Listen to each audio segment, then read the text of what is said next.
Hello everyone, welcome once again to our channel. आज हम start करेंगे बाइनोमियल एक्सपेंशन। तो सबसे पहले बाइनोमियल एक्सपेंशन की क्या नीड है, क्या ज़रूरत है और कहाँ पे ज़रूरत है। सपोज़ मैंने x plus y whole power 1 लिया है, तो इसकी value simple x plus y मुझे मिल जाएगी। x प्लस वाई का होल स्क्वायर, इसका भी एक डायरेक्ट फार्मूला है, x square plus 2xy plus y square. ठीक हो गया। अगर मुझे क्यूब एक्सपेंड करना है तो क्यूब के लिए भी फॉर्मूला हम लर्न कर सकते हैं, x cube plus 3x square y plus 3x y square plus y cube. लेकिन अगर 3 से पावर आगे बढ़ जाती है हमारे पास, जैसे यहाँ पे पावर 4 है, तो 4 को हम कैसे सिंप्लीफाई करेंगे। 4 को हमें सिंप्लीफाई करना पड़ेगा, पहले हम होल स्क्वायर एक्सपेंड करें फिर उसका स्क्वायर करें। ठीक है, होल स्क्वायर आपने ले लिया x square plus y square plus 2xy। जब आप इसको फर्दर स्क्वायर करेंगे तो इसकी पावर 4 आ गई, इसकी भी पावर 4 आ गई, इसका स्क्वायर हो गया, इन दोनों की प्रोडक्ट का डबल, फिर इन दोनों की प्रोडक्ट का डबल और इन दोनों की प्रोडक्ट का डबल। ठीक है, तो अगर मैं इसको अरेंज कर दूं तो हम लिख सकते हैं x4, फिर 4x क्यूब y, फिर 4 और 2 6x square y square, then 4x y cube and y power 4। लेकिन अगर कहीं पे मुझे एक्सपेंड करना है पावर 10 या x प्लस वाई पावर 15 या 20, तब हम क्या फॉर्मूला अप्लाई करेंगे।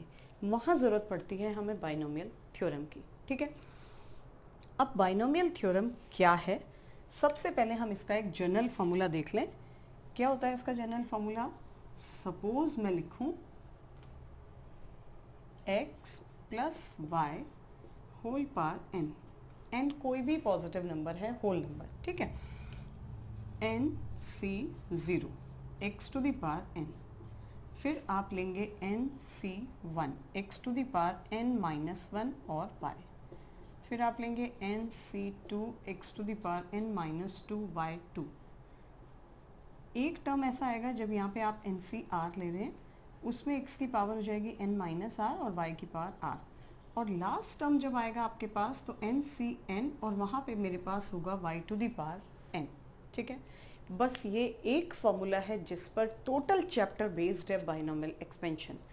इसमें भी क्या है, सिमेट्री क्या है कि आप एन सी 0 से शुरू कर रहे हैं, स्टार्ट कर रहे हैं, सफिक्स में 1 1 आप इंक्रीमेंट कर रहे हैं, x की जो पावर है वो n से स्टार्ट होके एक एक पावर डिक्रीज होते जा रही है और लास्ट में 0 आ गई, जबकि y की जो पावर है वो 0 से इंक्रीज होते होते कहाँ पर आ गई, n तक।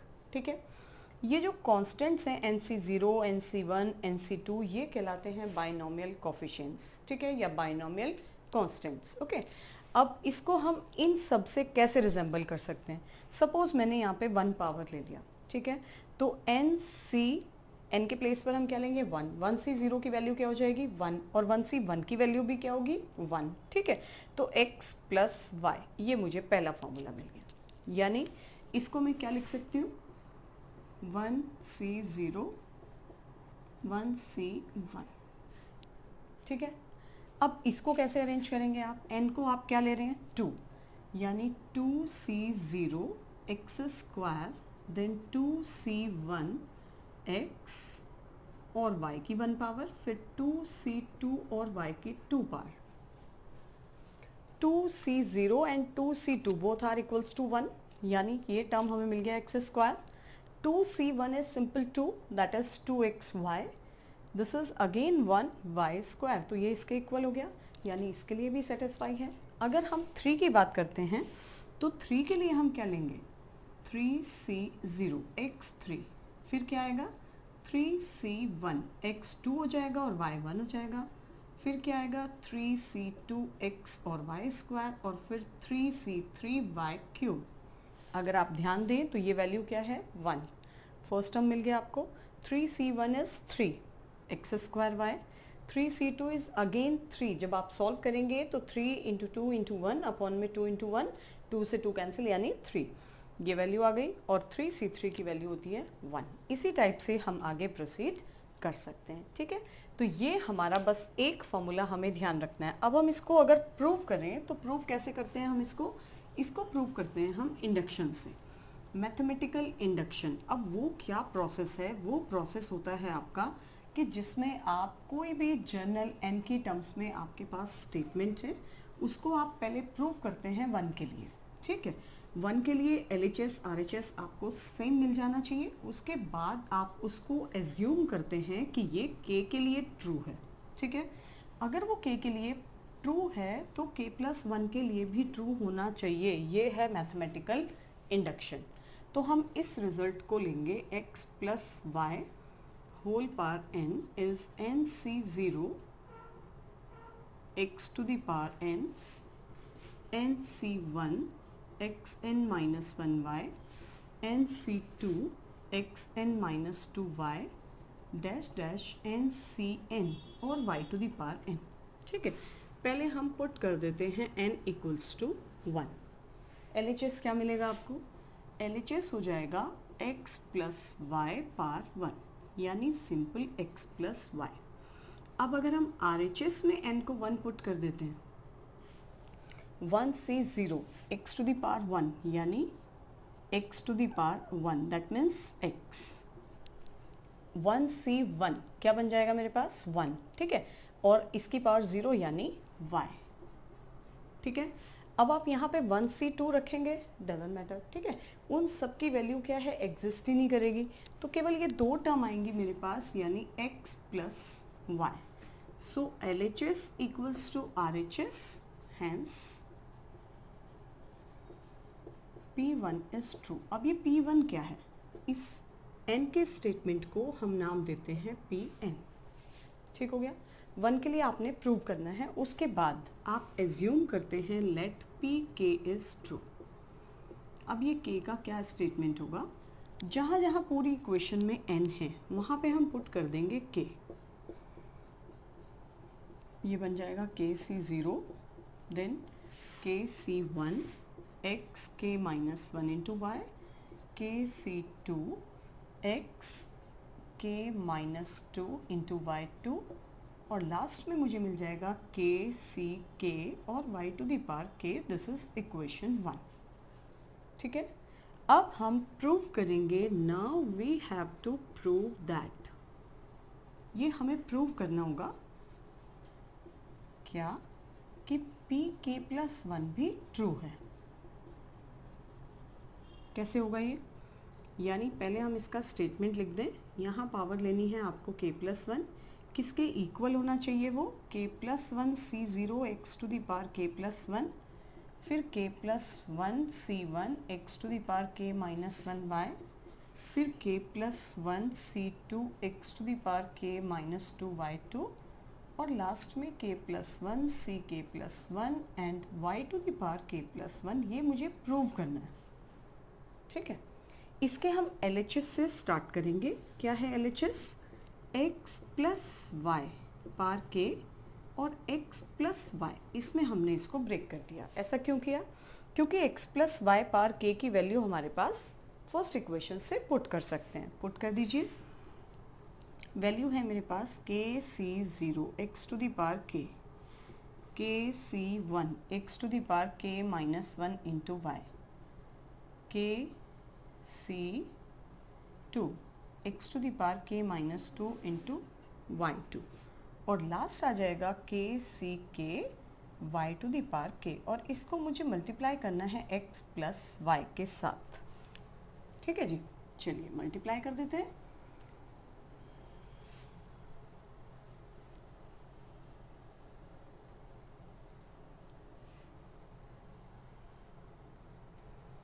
अब हम इसको मल्टीप्लाई कर रहे हैं तो ये टर्म दोनों टर्म के साथ इंटू होगा, यानी kc0 x to the power k जब x से इंटू होगा तो x to the power मिल जाएगा मुझे k+1, ठीक है। जब ये टर्म सेकेंड टर्म इंटू होगा तो मुझे मिल जाएगा kc1 x to the power k and y, ठीक है। इसी टाइप से जब ये इंटू होगा इसके साथ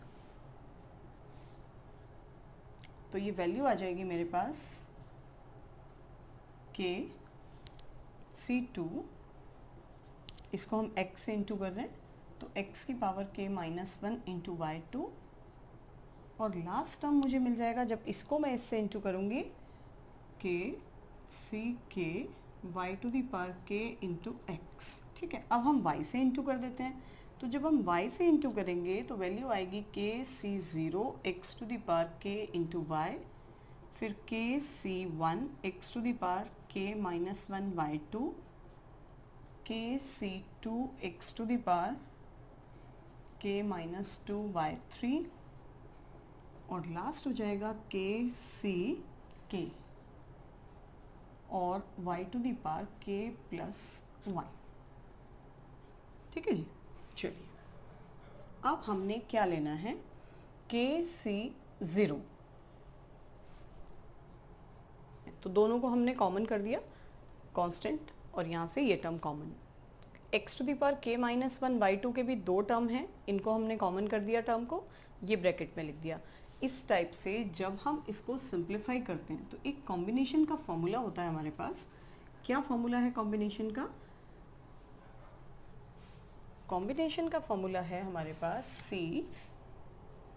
CNCR और NCR माइनस 1, इसको हम कंबाइन करें तो N प्लस 1 CR लिख सकते हैं।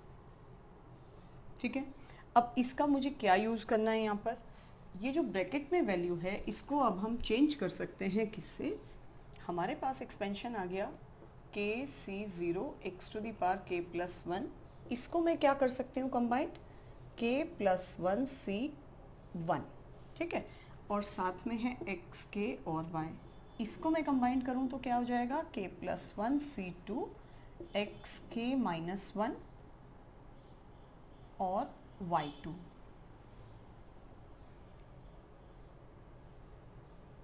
k माइनस 1, ठीक है, और लास्ट में मेरे पास आ जाएगा k प्लस 1 सी k प्लस 1 नहीं है, k है यहाँ पर। ठीक है, k सी k और y k।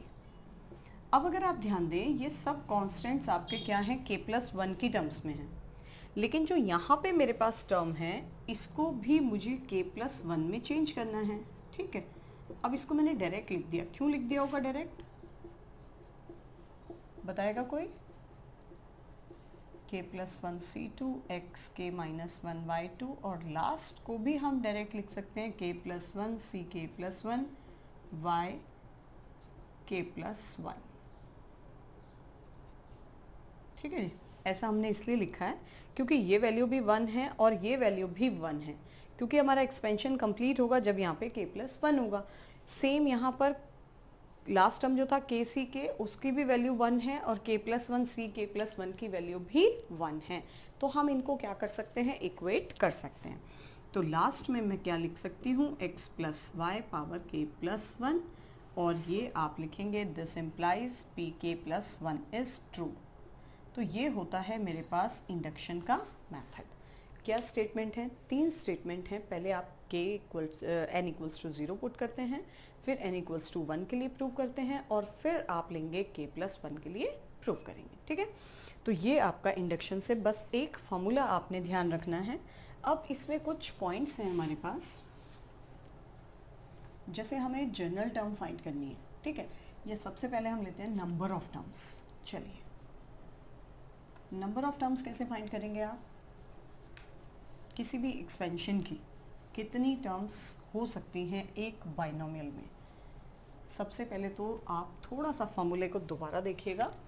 हमने लिया x plus y power n, कहाँ से स्टार्ट करते हैं हम इसको, 0 से। ठीक है, फिर हम लेते हैं nc1, एक बार कम की, y की एक बार इंट्रोड्यूस की, nc2, x की एक बार और कम की, y की एक बार और इंट्रोड्यूस की। ठीक है, एक टर्म हम यहाँ पे जनरल टर्म लेते हैं जिसमें पावर n माइनस आर और y r, और फिर लास्ट टर्म आप लेते हैं ncn y to the power n। ये आपका है स्टैंडर्ड बाइनोमियल एक्सपेंशन। ठीक है, क्योंकि आपने 0 से स्टार्ट करके कहाँ तक लिया है, n तक। तो अगर कभी आपको देनी है टोटल नंबर ऑफ टर्म्स तो कितनी हो जाएंगी मेरे पास? टोटल नंबर ऑफ टर्म्स होती हैं जो भी n है उसमें प्लस 1 कर दीजिए। ठीक हो गया, n मतलब जो पावर है। दूसरा क्या है कि अगर मुझे यहाँ पे कहीं पे एक्सपेंड करना है, जो भी टर्म दी होंगी x और y, बस x और y के प्लेस पर वैल्यूज पुटअप कर दीजिए, जो n की वैल्यू है वो n की वैल्यू आप पुट कर देंगे, दैट इज एक्सपेंशन। ठीक है, अब हम बात करते हैं जर्नल टर्म की। अब ये जर्नल टर्म क्या है? जनरल टर्म को आप डिनोट करते हैं टी आर प्लस वन से, यानी कौन से नंबर का टर्म है ये, आर प्लस वनथ टर्म। अब r प्लस वनथ की अगर आप बात करें तो कौन सा टर्म होगा, वो ये टर्म होगा। क्यों? क्योंकि एक जीरो भी है, जीरो से स्टार्ट कर रहे हैं आप, यानी एन सी आर, पहला नंबर पावर n माइनस आर, दूसरा नंबर पावर r, बस ये जनरल टर्म है आपकी। ठीक है, दूसरा क्या है, अगर कहीं पे मुझे मिडिल टर्म फाइंड करनी है तो कैसे करनी है। अब मिडिल टर्म फाइंड करने के लिए पहले मुझे चेक करना पड़ता है कि n क्या है। n की दो ही पॉसिबिलिटी हैं, या तो वो इवन होगा और या वो ऑड होगा। ठीक है, अगर वो इवन है तब आप लेते हैं मिडिल टर्म की वैल्यू, क्या होगी आप जानते हैं, इवन नंबर 2 से डिवाइड हो जाता है और प्लस 1 कर दीजिए, दैट इज मिडिल टर्म। दूसरे में क्या है, अगर n ऑड हो जाए तब आप क्या करेंगे, अब ऑड नंबर में 2 मिडिल टर्म्स होंगी, 2 मिडिल टर्म्स कौन कौन सी होंगी, एक तो ऑड पहले डिवाइड नहीं होता 2 से, तो पहले आपको प्लस 1 करना है, ऐसे इसको याद रख सकते हैं आप।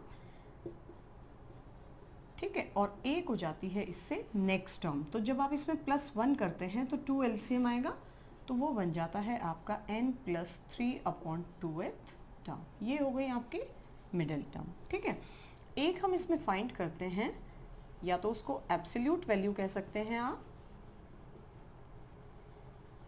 या कांस्टेंट टर्म भी कहते हैं।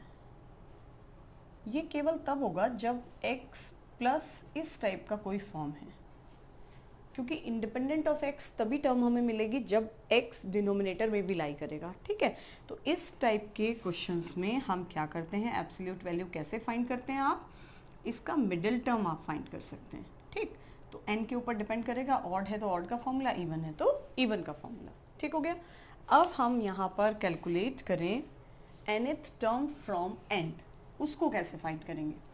अगर आपको nth term from and find करना है, ये तो स्टार्टिंग से हम फाइंड कर रहे हैं। ठीक, चलिए जी उसको भी देख लेते हैं। अगर मुझे rth टर्म फाइंड करना है फ्रॉम एंड, टोटल टर्म कितनी है मेरे पास, n प्लस 1, उसमें से मैं माइनस कर दूं r माइनस 1, ये जो नंबर ऑफ टर्म मुझे मिलेगा इसको हम कर सकते हैं फ्रॉम बिगिनिंग। ठीक है, तो ये बन जाता है मेरे पास n minus r plus 2th term from beginning, यानी कोई भी एक्सपेंशन आपको गिवन है, अगर उसको आपको rth term, suppose 5th term from and निकालना है, n आपको 10 गिवन है, तो आपने क्या करना है, 10 माइनस 5 प्लस 2, यानी 7th टर्म फ्रॉम स्टार्टिंग, तो स्टार्टिंग से ही फिर आप फॉर्मूला अप्लाई कर सकते हैं। ठीक है, अब चलिए देखिए, अगर मुझे कहीं पे एक्सपेंड करना है तो कैसे करना है। सपोज मुझे गिवन है a प्लस 2b। अच्छा, एक चीज़ और है कि अगर कहीं पे माइनस आ जाए तो कोई चिंता नहीं करनी है आपको, कोई टेंशन नहीं लेनी है, केवल आपने वो माइनस x या y जहाँ पे भी है बस वहाँ पे वैल्यू पुट कर देनी है। तो जहाँ उसकी ऑड पावर्स होंगी वहाँ पे वो नेगेटिव हो जाएगा, जहाँ उसकी इवन पावर्स होंगी वहाँ वो पॉजिटिव हो जाएगा, formula be the same. Okay, चलिए स्टार्ट करते हैं। अगर मुझे सिंपली एक्सपेंड करना है कहीं पे a माइनस 2b पावर 5, तो कैसे करेंगे। सबसे पहले तो आपने क्या लेना है, 5c0, जो फर्स्ट टर्म है उसकी पावर 5, फिर 5c1, जो फर्स्ट टर्म है उसकी पावर एक कम हो जाएगी। अब सेकेंड टर्म क्योंकि नेगेटिव है तो इसको हम यहीं पे माइनस रख देंगे। ठीक है, फिर आप लेंगे 5c2, फर्स्ट की एक पावर और कम हो गई और सेकेंड की एक पावर ऐड हो जाएगी, then 5c3, a square minus 2b whole cube, again 5c4, a and minus 2b power 4, और लास्ट टर्म आ गया मेरे पास 5c5, a तो आएगा नहीं इसमें, अब क्या आएगा इसमें, केवल b की पावर्स आएंगी, और b की पावर कितनी हो जाएगी, माइनस 2b होल पावर 5। ठीक हो गया। अब आप अगर ध्यान दें तो 5c0 क्या होता है, 1, तो यहाँ पे मुझे केवल क्या मिल जाएगा, a5, जहाँ भी सफिक्स 1 है वो सिंपल उसी के इक्वल हो जाएगा, लेकिन साथ में यहाँ पे -2 भी है, तो वैल्यू क्या हो जाएगी, -5 2 जा 10, a की पावर 4 हो गई, b की पावर 1 हो गई। अब 5c2 को हम कैसे फाइंड करेंगे, this is 5 into 4 upon 2 into 1। जब हमने कॉम्बिनेशन किया था तो उसमें हमने ये वैल्यू एक्सपेंड की थी, जो लोअर सफिक्स है उतने टर्म न्यूमरेटर में एक एक कम करके और डिनोमिनेटर में यहाँ से स्टार्ट करके 1 तक, ठीक है, a क्यूब और साथ में 2 स्क्वायर क्योंकि पॉजिटिव हो जाएगा और b square. 5c3 again 5 into 4 into 3 और 3 इंटू 2 इंटू 1, ठीक है। ये वैल्यू आ गई मेरे पास a स्क्वायर और 2 क्यूब -8b क्यूब क्योंकि पावर ऑड है। 5c4 अगर आप हाफ से ज़्यादा लें तो 5c4 सेम होता है 5c1 के इक्वल, ठीक है, और 5c1 कितना होगा, that is 5। a -2 to the power 4 बन जाता है आपका 16, b to the power 4। 5c5 that is 1, लेकिन 2 टू द पावर 5 और माइनस में आएगा 32b5। तो अगर हम इसको सिंप्लीफाई कर दें, ये 3 से ये 3 कैंसिल, ये 2 से ये 2 कैंसिल, तो 5c2 और 5c3 की सेम वैल्यू हो जाती है, दैट इज 10, ठीक है। पहली टर्म आ गई a5, फिर क्या आ गया 10a4b, यहाँ पे क्या आ गया 10 4 जा 40a cube and b square, यहाँ कितना हो जाएगा 5 2 जा 10 8 जा 80 a स्क्वायर b क्यूब, 16 5 जा अगेन 80 ab4 एंड 32b5। तो ये हो जाता है हमारा एक्सपेंशन। कोई भी एक्सपेंशन है सेम वे में आपने एक्सपेंड करना है। अगर कोफिशिएंट्स फाइंड करने में कोई प्रॉब्लम हो रही है तो आप इसमें से इसको माइनस करके देख लें, जो फर्स्ट आता है वो लास्ट के इक्वल होता है, जो सेकंड आएगा वो सेकंड लास्ट के इक्वल, जो थर्ड आएगा वो थर्ड लास्ट के equal and so on. Starting के और एंड से जो कोफिशिएंट्स आते हैं वो सेम होते हैं। क्यों होते हैं सेम, क्योंकि एक फॉर्मूला है हमारा NCR इक्वल होता है NCN-R के, ठीक। तो जैसे 5c1 है वो 5c4 के भी इक्वल होगा, 5c2 है वो 5c3 के भी इक्वल होगा, ठीक है। तो आज इस वीडियो में इतना ही, बाकी क्वेश्चंस हम डिस्कस करेंगे नेक्स्ट वीडियो में।